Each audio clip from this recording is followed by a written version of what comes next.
अस्सलामुअलैकुम एवरीवन। आज की ये छोटी सी रेसिपी खुशी का बड़ा सा बाइट है। पिज़्ज़ा का शॉर्टकट आपको बताने लगी हूँ। अगर आपको पिज़्ज़ा बहुत पसंद है तो ये रेसिपी आप ही के लिए है, जिसमें ना डो बनाने का झंझट है, ना ही अवन की ज़रूरत है और फिर भी आपको भरपूर पिज़्ज़ा का टेस्ट मिलेगा। तो चलिए चलकर देखते हैं कि इस इजी सी और शॉर्ट सी रेसिपी को हम घर पर कैसे तैयार कर सकते हैं। सबसे पहले इसके लिए हमने चिकन को ले लिया है जो कि बोनलेस है और इसको मैरिनेट कर लेते हैं।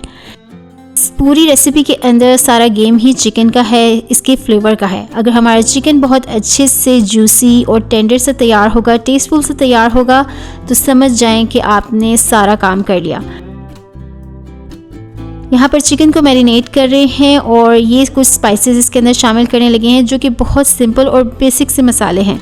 इन सब को आप ऐड कर लें और अगर इसमें से कोई एक दो मसाला मिक्स भी हो जाएगा तो भी इसके टेस्ट में कोई ख़ास फ़र्क नहीं पड़ेगा। जैसे कि पार्सले, ये ऑप्शनल है, अगर आप इसे स्किप करना चाहें तो कर सकते हैं। यहाँ पर ये जो पेपरिका पाउडर मैं ऐड करी हूँ ये सिर्फ इसके अंदर कलर लाने के लिए है। इन सब को इसके अंदर अच्छे से मिक्स करके इसे थोड़ी देर के लिए छोड़ देते हैं। तब तक एक मैजिकल सीक्रेट सॉस तैयार कर लेते हैं इस पिज़्ज़ा सैंडविच के लिए। तो इस सॉस के लिए यहाँ पर मैंने मेयोनीज़ ले ली है 1/2 कप और इसके अंदर हॉट सॉस को ऐड कर देंगे, थोड़ी सी केचप को ऐड करेंगे, थोड़े से ही स्पाइसेस डालने हैं जैसे कि ब्लैक पेपर, रेड पेपर और बिल्कुल चुटकी भर नमक, और इसके साथ सफ़ेद तेल वो शामिल कर देंगे। पेपरिका पाउडर सिर्फ कलर के लिए यहाँ पर ऐड कर रहे हैं और चल कर इसे मिक्स कर देते हैं। अच्छा सा मिक्स करेंगे और हमारी जो सॉस है वो बनकर रेडी है। बहुत टेस्टफुल सी सॉस है और इसे कहाँ पर हमने यूज़ करना है इसे आगे चलकर मैं आपको बताती हूँ। तो अब चल कर देखते हैं कि जो हमारा चिकन मैरिनेट हो चुका है उसका हमने क्या करना है। तो चलें चलकर चिकन को कुक करते हैं। उसके लिए एक पैन में मैंने सिर्फ 1 टेबलस्पून ऑयल लिया है। बहुत ज़्यादा ऑयल की यहाँ पर बिल्कुल नीड नहीं है। चिकन को इसके अंदर शामिल कर देंगे और इसको अभी फ्लेम को हमने हाई रखना है। हाई फ्लेम के ऊपर हमने इसे थोड़ा सा कुक करेंगे। तो आप देखेंगे कि इसने अपना पानी रिलीज़ करना शुरू कर दिया क्योंकि हमने इसमें दही को भी शामिल किया था। अब इसमें मज़ीद पानी को ऐड करने की बिल्कुल नीड नहीं है और हमने इसे जो कवर किया है उसकी वजह से सारा पानी रिलीज़ हो चुका है और इसी पानी के अंदर हमारा जो चिकन है बहुत इजीली कुक हो जाएगा, टेंडर हो जाएगा। अब हमने क्या करना है कि इसकी लिड को ओपन करके इसके सारे पानी को हमने ड्राई कर लेना है क्योंकि हमें यहाँ पर जो चिकन है वो ड्राई चाहिए। उसमें थोड़ा बहुत मसाला होगा लेकिन इसके अंदर पानी बिल्कुल नहीं होना चाहिए।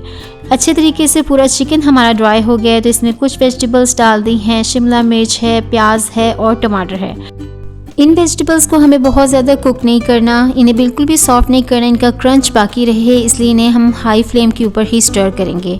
बस थोड़ी ही देर हमने इन्हें स्टर करना है और उसके बाद हमने फ्लेम को ऑफ़ कर देना है ताकि ये ज़्यादा सॉगी ना हो जाए। और फिर हमने इसके अंदर बर्न फ्लेम के ऊपर ही चीज़ को शामिल कर देंगे और इतनी ही हीट में चीज़ जो है थोड़ा बहुत मेल्ट हो जाएगा। इसे भी इसके अंदर मिक्स करने के बाद इसे ठंडा होने के लिए छोड़ देते हैं और अब चलकर देखते हैं कि हमने पिज़्ज़ा के सैंडविचेस को कैसे तैयार करना है। इसके लिए हमने यहाँ पर ब्रेड के स्लाइसेस को ले लिया है। एक साइड पर मैं यहाँ पर पिज़्ज़ा की रेडीमेड सॉस को लगा रही हूँ और दूसरी साइड पर जो हमने सॉस तैयार की थी उसको लगा रहे हैं। अगर आपके पास पिज़्ज़ा सॉस ना हो तो आप उसकी जगह केचप का भी यूज़ कर सकते हैं। यहाँ पर ये जो सॉस हमने अभी घर पर तैयार की है इसी को भी यूज़ किया जा सकता है। इसके अंदर हमने फिलिंग कर दी है अच्छे से और फिर बाहर की साइड पर भी हमने इस सॉस को लगाने के बाद थोड़ी सी उसके ऊपर भी चिकन लगा के चीज़ और ऑर्गेनो के साथ इसको इस तरीके से सेट कर लिया है। इन पिज़्ज़ा की सबसे मज़े की बात यह है कि इसके लिए ओवन की बिल्कुल ज़रूरत नहीं है। आप इन्हें सिंपली माइक्रोवेव जो कि हर घर में मौजूद होता है उसमें भी चीज़ को मेल्ट करने तक आराम से उसके अंदर तैयार कर सकते हैं या चूल्हे पर भी इन्हें तैयार कर सकते हैं। ओवन में अगर इन्हें तैयार करें तो ख्याल रहे कि सिर्फ ऊपर की रॉड को आपने ऑन करना है और अगर चूल्हे पर तैयार करें तो नीचे फ्लेम बिल्कुल लो रखनी है और इन्हें कवर करके तैयार कर लें। तो ये था पिज़्ज़ा मगर सैंडविच के अंदाज में, जो कि आज की रेसिपी बहुत सिंपल थी मगर बहुत स्पेशल। बच्चों के लंच बॉक्सेस के लिए और टी टाइम स्नैक के लिए भी ये परफेक्ट रेसिपी है। तो इन चीज़ी सॉफ्ट जूसी सैंडविचेस को एंजॉय करें। आपसे मुलाकात होगी बहुत जल्द नेक्स्ट रेसिपी के साथ। अपना ख्याल रखें। अल्लाह हाफिज़।